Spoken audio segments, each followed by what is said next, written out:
కార్యక్రమాల్లో సహకారం కూడా అందిస్తున్నారు. ఇలా అందరం కూడా మంచి ఆలోచనతో వీలైనంత త్వరగా వరంగల్ ఎయిర్పోర్ట్ ని స్థాపించాలి, మొదలు పెట్టాలి అనే ఆలోచన ఎప్పుడైతే వచ్చిందో దానికి రేవంత్ రెడ్డి గారు ఒక సంకల్పంగా కంకణం కట్టుకుని అక్కడ ల్యాండ్ తాలూకు విషయం ఎన్నో సంవత్సరాల నుంచి, ఇదేదో కొత్తగా వచ్చినటువంటి విషయం కాదు. గతంలో ఉన్నటువంటి ప్రభుత్వాలకు కూడా కేంద్రం నుంచి మేము రిక్వెస్ట్ చేశాం. వరంగల్లో ఎయిర్పోర్ట్ అథారిటీ దగ్గరే సుమారు 700 ఎకరాలు ఉంది. అక్కడ గాని ఎయిర్పోర్ట్ నిర్మించాలనంటే రాష్ట్ర ప్రభుత్వం మిగిలినటువంటి ల్యాండ్ కూడా ఇస్తే దాన్ని బ్రహ్మాండంగా అక్కడ అభివృద్ధి చేయడానికి అవకాశం ఉంటుందనంటే గతంలో ప్రభుత్వాలు, రాష్ట్ర ప్రభుత్వం స్పందించలేదు. కానీ రేవంత్ రెడ్డి గారు బాధ్యత తీసుకుని 253 ఎకరాలు రికార్డు టైంలో దాన్ని అంతటిని కూడా సమీకరణ చేసి ఎయిర్పోర్ట్ అథారిటీ ఆఫ్ ఇండియాకి అప్పచెప్పడం జరిగింది. తద్వారా ఏదైతే మనం వరంగల్ ఎయిర్పోర్ట్ గురించి ఈ రోజు మాట్లాడుకుంటున్నామో ప్రాసెస్ అంతటిని కూడా యాక్సలరేట్ చేసి ఈ రోజు అక్కడ ఎయిర్పోర్ట్ తాలూకా బౌండరీ వాల్ ని మనం టెండర్ వేసుకున్నాం. ఎయిర్పోర్ట్ తాలూకా రన్వేని కూడా టెండర్ ప్రిపేర్ చేసుకుని రెడీగా ఉన్నాం. అలాగే మెయిన్ టెర్మినల్ బిల్డింగ్ గానీ అదర్ అలీడ్ యాక్టివిటీస్ గానీ దానికి కూడా ఒక 3-4 వారాల్లోనే టెండర్ వేసి కన్స్ట్రక్షన్ ని ఫుల్ ఫ్లెడ్జ్డ్ గా వరంగల్ ఎయిర్పోర్ట్ లో మొదలు పెట్టాలని ఇప్పుడే ముఖ్యమంత్రి గారితో కూడా మాట్లాడి మా ఏఐ టీం గానీ మా మినిస్ట్రీలో ఉన్నటువంటి సెక్రటరీ గారు అందరితో కూడా చర్చించుకొని ఒక నిర్ణయం తీసుకోవడం జరిగింది. ఆ నిర్ణయాల్లో కూడా రేవంత్ రెడ్డి గారు స్పష్టంగా కోరారు, జూన్ 2, 2028 ఏదైతే మన తెలంగాణ ఫార్మేషన్ డే ఉందో ఆ నాటికల్లా ఇది పూర్తి చేయాలని ఆయన చాలా స్పష్టంగా కోరితే అదే టైం లైన్స్ పెట్టుకుని శరవేగంగా అవసరమైతే ఎక్స్ట్రా ఎఫర్ట్ పెట్టైనా సరే కన్స్ట్రక్షన్ బ్రహ్మాండంగా చేస్తూ ఆ కన్స్ట్రక్షన్ లో కూడా టెర్మినల్ బిల్డింగ్ లో రాష్ట్ర ప్రభుత్వం తాలూకు ఆలోచనలు తీసుకున్నాం. మీకు తెలుసు, మోదీ గారు వచ్చిన తర్వాత గత 12 సంవత్సరాలుగా ఏవైతే సుమారు 90కి పైగా ఎయిర్పోర్ట్లు మన భారతదేశంలో మనం నిర్మించామో ప్రతి ఒక్క ఎయిర్పోర్ట్ కూడా స్థానికంగా ఉన్నటువంటి అక్కడ కల్చర్ ని, అక్కడ ఆర్ట్స్ ని, అక్కడ ఉన్నటువంటి లెగసీని వీటన్నిటిని కూడా ఇంక్లూడ్ చేసి ఆ ప్రాంత ప్రజలకి ఎయిర్పోర్ట్ ని చూస్తే ఒక ప్రైడ్ ఫీలింగ్, ఒక గర్వంగా ఉండే విధంగా అక్కడ ఆర్కిటెక్చర్ అంతటిని కూడా ఇన్వాల్వ్ చేశాం.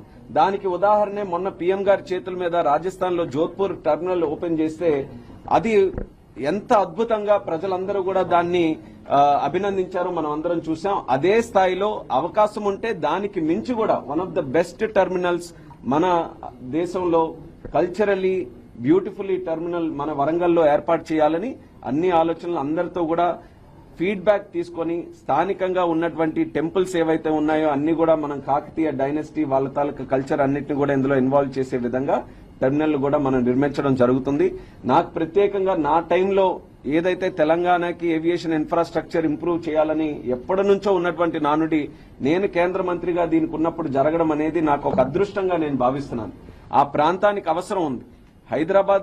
హైదరాబాద్ లో ఎంత ఇన్ఫ్రాస్ట్రక్చర్ ఉన్నా మిగిలినటువంటి తెలంగాణలో కూడా చాలా అవకాశాలు ఏవియేషన్ కి సంబంధించి ఉన్నాయి. అవి అన్లాక్ చేయడానికి వరంగల్లో ఎయిర్పోర్ట్, అక్కడ ఉన్నటువంటి ఇండస్ట్రియల్ హబ్ కానివచ్చు, అక్కడ వస్తున్నటువంటి ఇతరత్ర కార్యక్రమాలు ఏవైతే రాష్ట్ర ప్రభుత్వం చేస్తుందో దాని ద్వారా మంచి డిమాండ్ అక్కడ ఏర్పడుతుంది. ఆ వరంగల్ ఎయిర్పోర్ట్ ని ఖచ్చితంగా జూన్ 2, 2028 లోపల పూర్తి చేసి దాన్ని ఇనాగ్రేట్ చేయాలన్న పద్ధతిలో ఈ రోజు అన్ని నిర్ణయాలు కూడా దానికి సంబంధించి తీసుకున్నాం. అలాగే మరొక ఎయిర్పోర్ట్ ఏదైతే రాష్ట్ర ప్రభుత్వం కూడా పట్టుబట్టి ముందుకు నడిపిస్తుందో అది ఆదిలాబాద్ లో ఉన్నటువంటి ఎయిర్పోర్ట్. ఆదిలాబాద్ ఎయిర్పోర్ట్ కూడా ఎయిర్పోర్ట్ అథారిటీ ఆఫ్ ఇండియా నుంచి ఒక ఆలోచనతో ముందుకు నడిపించాలనుకున్నాం. కానీ అక్కడ మరొక అడ్వాంటేజ్ ఉంది. డిఫెన్స్ తాలూకు ల్యాండ్ కూడా సుమారు 200-250 ఎకరాలు ఉన్నాయి. డిఫెన్స్ ను కూడా ఇన్వాల్వ్ చేసి ఆ ఎయిర్పోర్ట్ నిర్మించాలని రాజ్నాథ్ సింగ్ గారితో ప్రత్యేకమైనటువంటి ఒక కార్యక్రమం పెట్టాం. ఆ రోజు కిషన్ రెడ్డి గారు కూడా అందులో ఇన్వాల్వ్ అయ్యి అది ఖచ్చితంగా దాన్ని ముందుకు నడిపించాలని ఆయన కూడా సలహాలు ఇవ్వడం జరిగింది. రాజ్నాథ్ సింగ్ గారు కూడా ఒప్పుకొని వాళ్ళ డిఫెన్స్ వాళ్ళందరితో కూడా మాట్లాడితే చాలా ఇంట్రెస్టెడ్ గా అక్కడ డిఫెన్స్ ఇన్ఫ్రాస్ట్రక్చర్ ని ముందుకు నడిపించాలని వాళ్ళు కూడా ఒక ప్రపోజల్ ఇచ్చారు. దానికి సంబంధించి సుమారు 1500 ఎకరాలు కావాలనంటే దానికి కూడా రాష్ట్ర ప్రభుత్వం చాలా సుముఖంగా ఉంది. అది కూడా వీలైనంత త్వరగా మనం ల్యాండ్ ఎక్విజిషన్ అన్ని కూడా చేసుకోగలిగితే ఖచ్చితంగా ఆదిలాబాద్ లో కూడా బ్రహ్మాండమైన మరొక ఎయిర్పోర్ట్ కూడా అక్కడ స్థాపించడానికి అవకాశం ఉంటుంది. కేవలం సివిలియన్ ఎయిర్పోర్టే కాదు, డిఫెన్స్ కి సంబంధించిన ఎయిర్పోర్ట్, డిఫెన్స్ తాలూకా యాక్టివిటీతో అక్కడ మ్యానుఫ్యాక్చరింగ్ గానీ వాళ్ళ ఆపరేషన్స్ గానీ వాటన్నిటితో కూడి ఉంటుంది. అది స్ట్రాటజిక్ గా చాలా గ్రేట్ లొకేషన్ మన ఆదిలాబాద్ లొకేషన్. చుట్టుపక్కల 2-3 రాష్ట్రాలకు కూడా కేటాయించుతున్నటువంటి లొకేషన్ కాబట్టి దానికి సంబంధించి కూడా మా మినిస్ట్రీ ఆఫ్ సివిల్ ఏవియేషన్ నుంచి ఏ సపోర్ట్ కావాలన్నా దానికి ఫుల్ ఫ్లెడ్జ్డ్ గా మేము ఎక్స్టెండ్ చేస్తామని కూడా ముఖ్యమంత్రి గారికి స్పష్టంగా మేము తెలియజేశాం. హైదరాబాద్ ఎయిర్పోర్ట్ ఇట్ సెల్ఫ్ ఈ రోజు చాలా కెపాసిటీ, దేశంలో ఉన్నతమైనటువంటి ఎయిర్పోర్ట్స్ లో హైదరాబాద్ ఎయిర్పోర్ట్ ఈ రోజు ఒకటి. అక్కడ క్రమేపీ కూడా ఎంఆర్ఓస్ గానీ అదర్ యాక్టివిటీస్ గానీ అన్ని ఇంప్రూవ్ చేసుకుంటూ వస్తున్నారు. కానీ భవిష్యత్తులో మీరు చూస్తే మన ఉడాన్ పథకాన్ని కూడా మనం మరొక 10 సంవత్సరాలు మనం ప్రధానమంత్రి గారి తాలూకా సహకారంతో ఎక్స్టెండ్ చేశాం. 30,000 కోట్ల రూపాయలు సుమారు నెక్స్ట్ 10 years లో మనం ఉడాన్ పథకం ద్వారా ఖర్చు పెడుతున్నాం. మరొక 100 ఎయిర్పోర్ట్లు నిర్మించాలని ఒక లక్ష్యం పెట్టుకొని మనం ముందుకు వెళ్తున్నాం.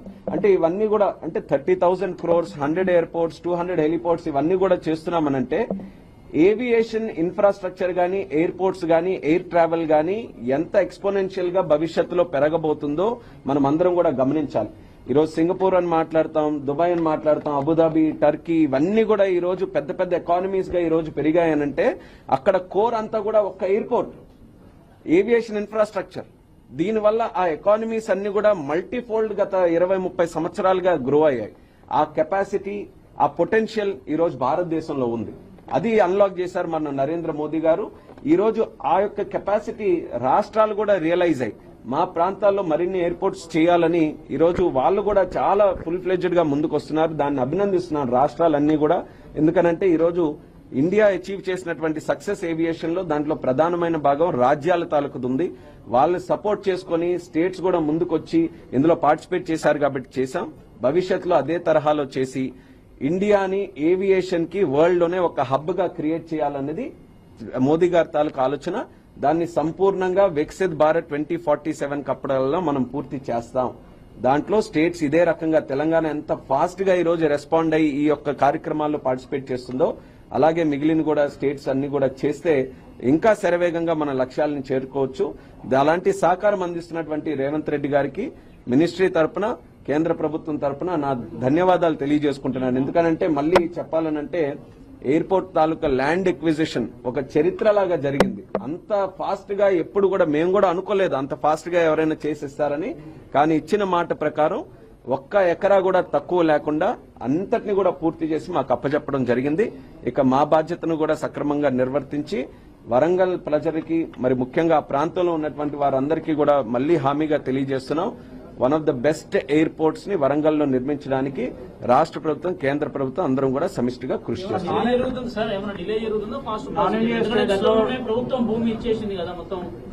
ప్రభుత్వం ఇచ్చిన తర్వాత కూడా కొన్ని ప్రొసీజరల్ గా కొన్ని కార్యక్రమాలు ఉంటాయి. డిజైన్స్ మనం ఫైనలైజ్ చేసుకోవాలి. మీకు కూడా చెప్పాను డిజైన్ ఆస్పిరేషనల్ గా చేద్దాం. ఈ రోజు డిజైన్ కట్టాలంటే 4 స్టీల్ బిల్డింగ్ లా పెట్టి గ్లాస్ బిల్డింగ్ కూడా కట్టొచ్చు. కానీ రాష్ట్ర ప్రభుత్వం, కేంద్ర ప్రభుత్వం తాలూకు ఆలోచన అక్కడ ఉన్నటువంటి కల్చర్ ని మనం ప్రాపర్ గా చూపించే విధంగా అది కూడా ప్రాసెస్ జరిగింది. ఎన్వైరన్మెంట్ క్లియరెన్స్ గానీ లేకపోతే ఇతరత్ర ప్లానింగ్ తాలూకా, డిజైన్ తాలూకా ఎలిమెంట్స్ గానీ అన్ని ఇంక్లూడ్ చేసుకున్నప్పటికీ ఎంత టైం పట్టాలో అంతే పడుతుంది. ఇందులో ఎక్కడా డిలే కూడా లేదు. అందుకనే చెప్తున్నాము, ఈ ప్రాజెక్ట్ మనం పూర్తి చేసినప్పుడు కూడా మీరే రియలైజ్ అవుతారు ఇంత ఫాస్ట్ గా ఇది కట్టగలిగారు అనేది.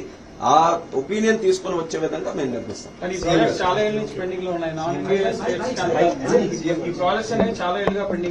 ఇండియా స్టేట్స్ నేను ఇది చాలా స్పష్టంగా తెలియజేస్తున్నాను. మినిస్ట్రీ దగ్గర నుంచి మేము ఒక ప్రాజెక్ట్ చేపట్టేటప్పుడు ఇండియానా నాన్ ఇండియానా ఉండదు. ఇండియా అనే మేము ఆలోచించుకొని భారతదేశానికి సంబంధించినటువంటి ప్రాజెక్ట్ గా మేము పుష్ చేస్తాం. అయితే అందులో సహకారం అందించాల్సినటువంటి బాధ్యత ఇప్పుడే నేను చెప్పాను రాజ్యాల తాలూకుది ఉంది.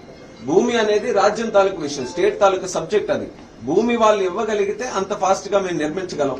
ఇప్పుడు మేము అందుకే అభినందిస్తున్నాం తెలంగాణ ప్రభుత్వాన్ని, వాళ్ళు అంత ఫాస్ట్ గా ఇచ్చారు కాబట్టి. ఇలాగే మిగిలిన రాజ్యాలు కూడా ఎన్డీఏ అయినా నాన్ ఎన్డీఏ అయినా, ఎందుకనంటే ఆ ఆస్పిరేషన్ అన్ని దగ్గరలో ఉంది. అందరికీ ఎయిర్పోర్ట్లు కావాలి. ఈ రోజు చాలా ప్రాంతాలు ఇంకా రిమోట్ గా ఉన్నటువంటివన్నీ ఎయిర్పోర్ట్స్ తో కనెక్ట్ చేయాలని వాళ్ళందరూ కూడా ఆలోచిస్తున్నారు. సో వాళ్ళకి ఏదైనా మేము సలహా ఇవ్వాలనంటే మీరు ఎంత తొందరగా ల్యాండ్ ఇష్యూస్ ని క్లియర్ చేసి ప్రాజెక్ట్ కి అప్పచెప్పితే అంత తొందరగా మనం ప్రాజెక్ట్ పూర్తి చేసుకోగలం అనేది తెలియజేస్తాం.